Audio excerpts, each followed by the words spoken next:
Hello बच्चों, तो आज की क्लास में हम क्या स्टार्ट करने वाले हैं। आज की क्लास में हम पढ़ने वाले हैं CFSE इन टेट्राहेड्रल कंपाउंड्स। प्रीवियस लेक्चर में हमने क्या देखा था, CFSE in octahedral compounds. Octahedral compounds कौन से होते हैं जिनका कोऑर्डिनेशन नंबर क्या होता है, 6 होता है। आज की क्लास में हम क्या पढ़ने वाले हैं, कोऑर्डिनेशन नंबर 4 के कंपाउंड्स के बारे में। कोऑर्डिनेशन नंबर 4 के कंपाउंड्स की टेट्राहेड्रल ज्योमेट्री के बारे में CFSE कैलकुलेशंस करेंगे हम। किसकी? टेट्राहेड्रल ज्योमेट्री की। ठीक है, तो चलो स्टार्ट करते हैं। देखो, सबसे पहले थोड़ी सी थ्योरी देख लेते हैं। टेट्राहेड्रल कॉम्प्लेक्सेस क्या होते हैं, are generally high spin complexes. Tetrahedral complexes क्या होते हैं, जनरली हाई स्पिन कॉम्प्लेक्सेस होते हैं। और ऑक्टाहेड्रल क्या होते हैं, लो स्पिन और हाई स्पिन दोनों होते हैं। और जो टेट्राहेड्रल होते हैं वो जनरली केसेस में हाई स्पिन होते हैं। ठीक है, so here spin pairing energy will not added. तो हमने जो ऑक्टाहेड्रल की क्लासेस में देखा था, हमने देखा था कि उसमें स्पिन पेयर एनर्जी भी कैलकुलेट हो जाती थी। लेकिन टेट्राहेड्रल के केस में क्या होता है कि जो स्पिन पेयरिंग एनर्जी है वो कैलकुलेट नहीं करते, मतलब वो ऐड नहीं करते। क्यों नहीं करते? क्योंकि वो क्या है, हाई स्पिन कॉम्प्लेक्स है। तो ये क्वेश्चन पेपर में बन सकता है कि टेट्राहेड्रल कॉम्प्लेक्सेस कैसे होते हैं जनरली, बताओ।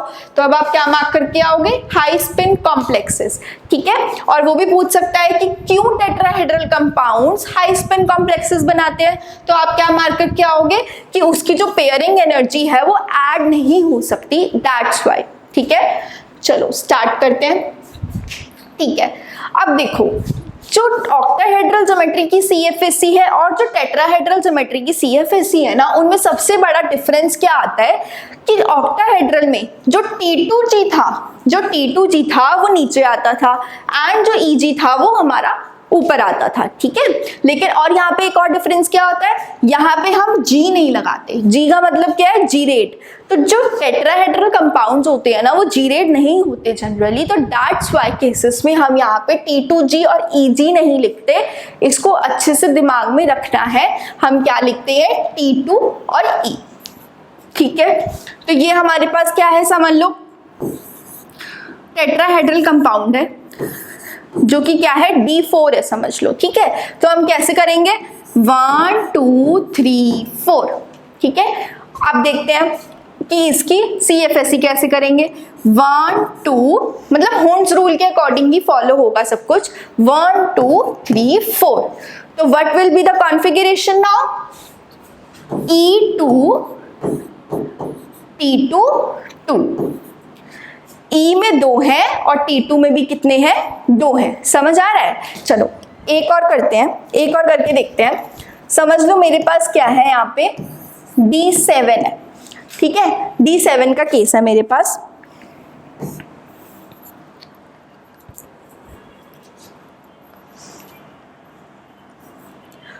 ओके, तो मेरे पास क्या है, D7 का केस है।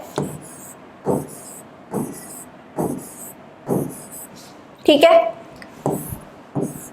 अब हमें ये चीज याद रखनी है कि हमारे पास E जो है वो क्या है, नीचे आ जाता है in the case of tetrahedral geometry, और T2 क्या है हमारे पास, ऊपर आ जाता है। ठीक है, तो ये है T2, ये है E। तो अब D7 को कैसे फिल करोगे, 1 2 3 4 5 6 7। ठीक है, यहाँ पे आ जाओ, 1 2 3 4 5 6 7। तो यहां से configuration, what will be the configuration, E 1 2 3 4 T2 3। समझे? तो पेपर में क्वेश्चन कैसे बनता है, यहां से पेपर में बनता है कि हमने आपको एक कंपाउंड दिया जो कि क्या है, D6 है, D7 है, मतलब कुछ भी, और फिर आपसे पूछ लेगा कि कॉन्फ़िगरेशन बताओ। तो आपको कैसे मार्क करके आना है, आपको सबसे पहले डी ब्लॉक में भरने एलिमेंट्स, देन E और T2 में भरने हैं। यहाँ से हम क्या निकाल लेंगे, कॉन्फ़िगरेशन निकाल लेंगे। ठीक है, तो हम कॉन्फ़िगरेशन को कैसे निकालेंगे, हम यहाँ पे सबसे पहले डी ब्लॉक में एलिमेंट्स भरेंगे, देन T2 और E में भरेंगे, और हम यहाँ से कॉन्फ़िगरेशन को निकाल लेंगे। चलो आगे बढ़ते हैं। अब देखो, यहाँ पे ना कैलकुलेशंस करना स्टार्ट करते हैं कि टेट्राहेड्रल ज्योमेट्री में CFSE की कैलकुलेशन कैसे होती है। देखो, सबसे इंपॉर्टेंट बात क्या होता है ना, जो हमारे पास ये क्या होता है, मैंने आपको बताया था बेरी सेंटर। क्या होता है, बेरी सेंटर।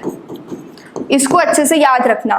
तो देखो ई से बेरी सेंटर तक की दूरी, ई से बेरी सेंटर तक की दूरी कितनी होती है, -0.6 डेल्टा टी।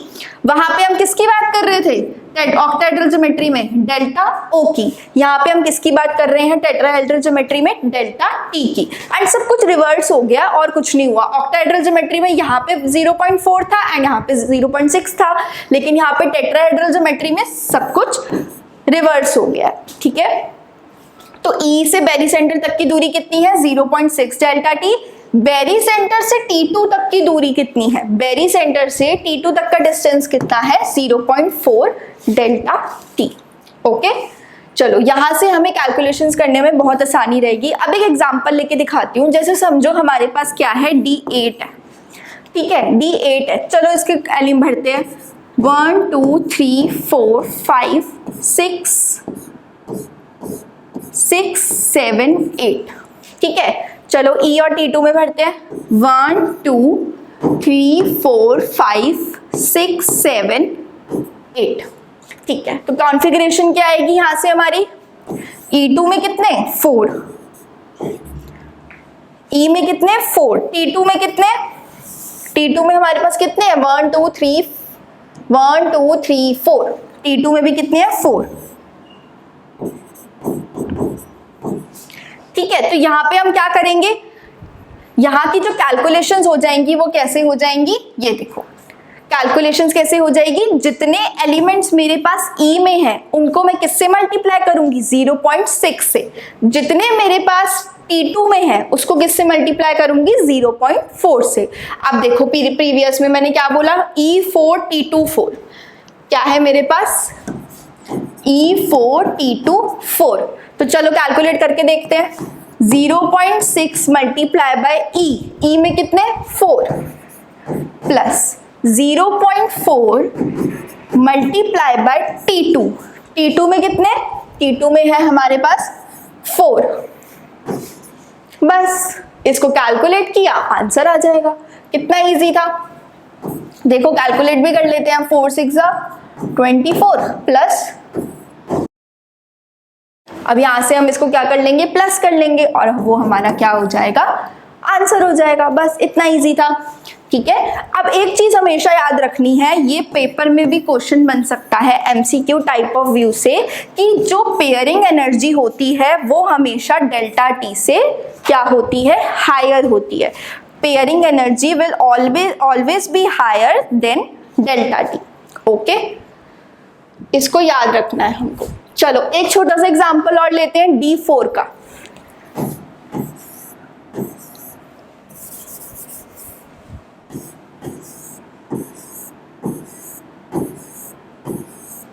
ये हमारे पास D ब्लॉक का एलिमेंट हो गया।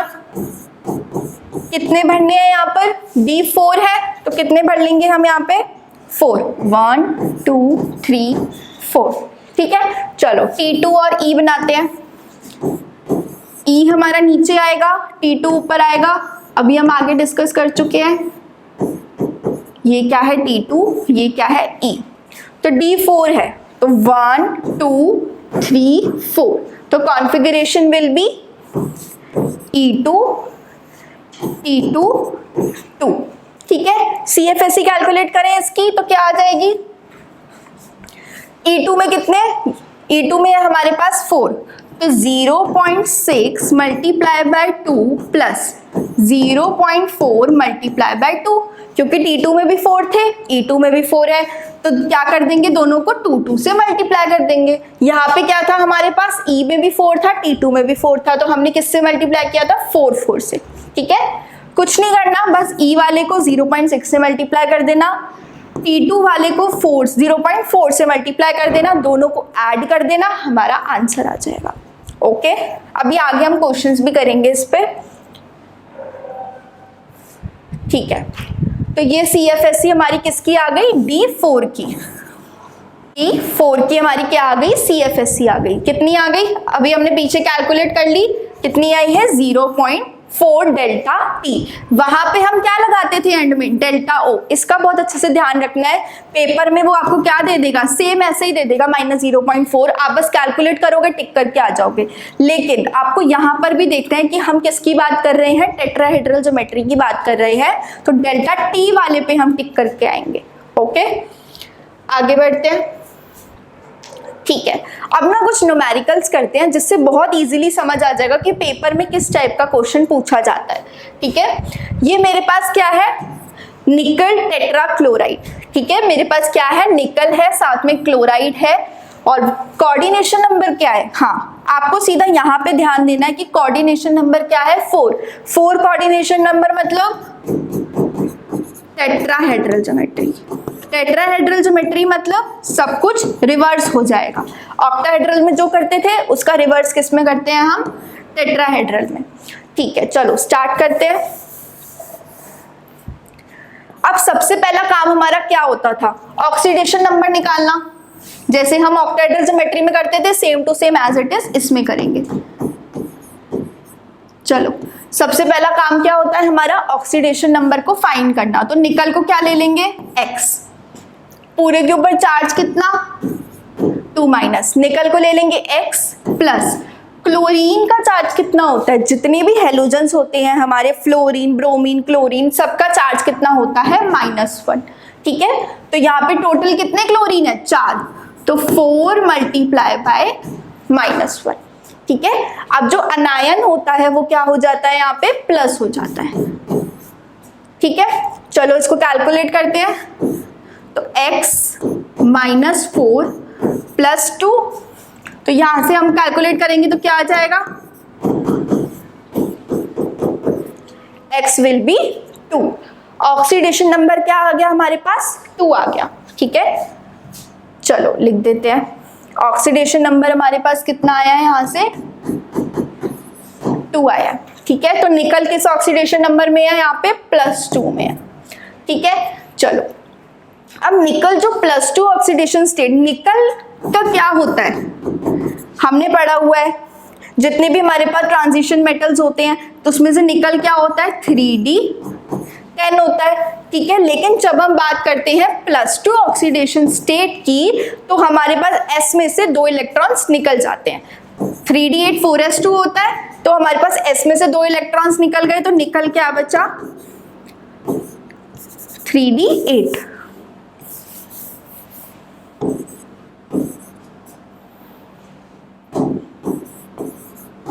ठीक है, निकल क्या बचा मेरे पास, 3d8। क्यों, क्योंकि +2 था, +2 4s में से निकलता है हमेशा इलेक्ट्रॉन, तो क्या बच गया, सिर्फ 3d8 बच गया। चलो 3d8 का मतलब d8 में मुझे इलेक्ट्रॉन्स को फिल करना है। चलो स्टार्ट करते हैं फिल करना। देखो पीछे वाला जैसे अभी हमने किया था ना, सेम एज इट इज वैसा ही है।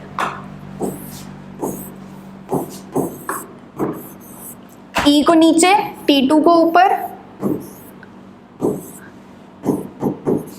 ठीक है, चलो फिल करते हैं। D8 बनना है ना मुझे, D8। 1 2 3 4 5। ठीक है, 1 2 3 4 5 6 7 8। ठीक है, इधर भी भर लेते हैं, 1 2 3 4 5 6 7 8। अब एक चीज और बता दूं, जैसे ऑक्टाहेड्रल ज्योमेट्री में क्या होता था, strong field ligand, weak field ligand का केस होता था, पेयरिंग हो जाती थी, सेम एज इट इज इसमें भी होता है। ठीक है, क्या होता है, देखो क्लोरीन क्या है, weak field ligand. Weak field ligand का मतलब क्या है, पेयरिंग नहीं होने वाली है। ठीक है, पेयरिंग नहीं होगी, तो वीक फील्ड लिगेंड के केस में पेयरिंग नहीं होगी, तो हम सीधा यहाँ देन उसके बाद यहाँ पे हमने T2 में इसको फिल कर दिया। ठीक है, बस ये हमने इलेक्ट्रॉन्स फिल कर दिए। यहाँ से कॉन्फ़िगरेशन बताओ कितनी आएगी, E में कितने, 1 2 3 4, T2 में कितने, 1 2 3 4, E4 T2 4। अभी तो हमने पीछे सेम एज इट इज किया, तो बस फिल कर दो। 4 कितने, E में, यहाँ पे कितने भरते हैं हम, E भरते हैं। ठीक है, 4 कितने, एंड 4 कितने T2 में, सेम भर दिया and then 4 multiply by 6 2.4, then यहाँ से this will be our answer. ठीक है, तो यहाँ से हमारा आंसर क्या हो जाएगा 0.8 डेल्टा टी। समझ आया अच्छे से? ऐसे ही और क्वेश्चंस प्रैक्टिस करो जितने भी आपके पास, जैसे समझ लो ये तो मैंने वीक फील्ड लिगेंड का केस करा दिया, आपको क्या करना है इसके बाद स्ट्रॉन्ग फील्ड लिगेंड का केस कराना है। ठीक है, स्ट्रॉन्ग फील्ड लिगेंड के केस में क्या होगा, पेयरिंग हो जाएगी, वीक फील्ड लिगेंड के केस में पेयरिंग नहीं होगी। तो यहाँ से थोड़ी सी कैलकुलेशंस को अच्छा करो अपनी एंड देन उसके बाद this will be our answer. जैसे अभी हमने पीछे किया था ना, सेम एज इट इज है। कहाँ गया D8 अभी हमने किया था, ओके ये रहा। ठीक है, तो D8 ये हमारे पास सेम एज इट इज था, T2 में हमने 4 भरा। ठीक है, तो पीछे से हमने इसका आंसर निकाल लिया। ओके, समझ आया? चलो आगे के आपको जितने भी क्वेश्चंस है स्ट्रॉन्ग फील्ड लिगेंड के वो खुद से प्रैक्टिस करने हैं एंड देन उसके बाद हम अगली क्लास में क्या करने वाले हैं, IUPAC and isomerism. Thank you.